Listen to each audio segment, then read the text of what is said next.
Hello guys, Leosara back again with a server-friendly mob spawner timer. I'm not certain what to call it. Anyways,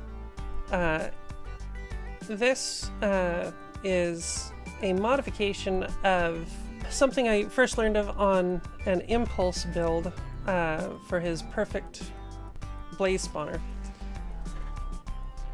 And basically it starts with a 5-minute timer. And then we multiply that 5 minutes, and this is the reset circuit. I'll get into it more as we build it. So let's take a look. So it starts out with a timer, which is going to just be the standard etho clock timer. You can build it taller, like I've done this one, if you've got more vertical space, or we'll do this one wider, in which case you've got hoppers facing into each other, comparators coming out of those into blocks, then dust on either side, a sticky piston coming out of the dust, and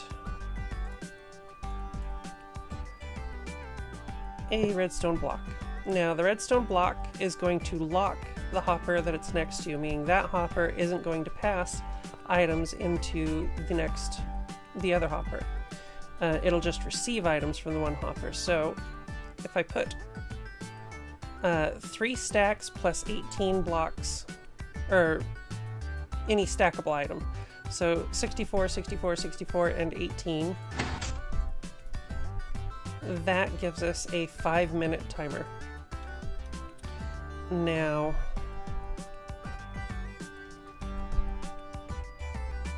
next, since we're building the wider version, we're going to put a block on top of that so that this redstone doesn't connect.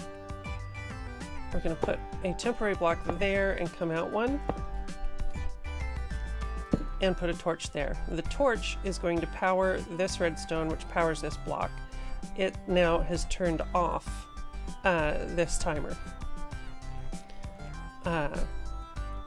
From here, let's see, we want to put a piece of redstone, or a repeater, going into a block,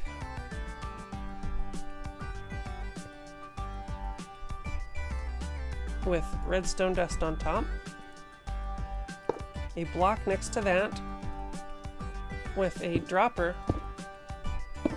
dropper on top, hopper into that, and this is going to be our multiplier. So we want a block here with a comparator on it. And that way, whenever there's anything in the dropper, it will turn off that torch and allow the clock to run. So we'll stick 5 items in there, and now that torch is off because this comparator's on, and this clock will be allowed to run normally. But each tick, or each time this redstone dust goes out,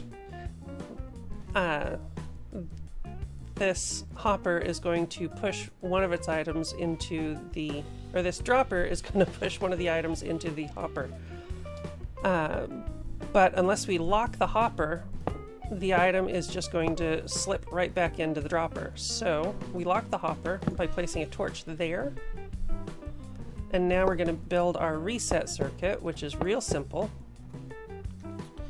We've just got one comparator there, one comparator there, and redstone dust connecting them on both sides. And from there we place a block with a button. So we can see the clock ticked, so we lost one item. It's sitting in the hopper. If if we take all of these out, put them in there, at this point, we can take our output off of this block here. So if you wanted, you could stair step up, knock these out, and go to a lighting system like I've done here. If this is the spawner, this is the lighting system that I like to use. You can take a look at it here, and that will turn off any spawner except for like blazes. But if you don't want to stair step up, you can place a torch, you know, anywhere on here and to get your signal. You can come out of any of these. You can come down here. Actually, you can't on this one.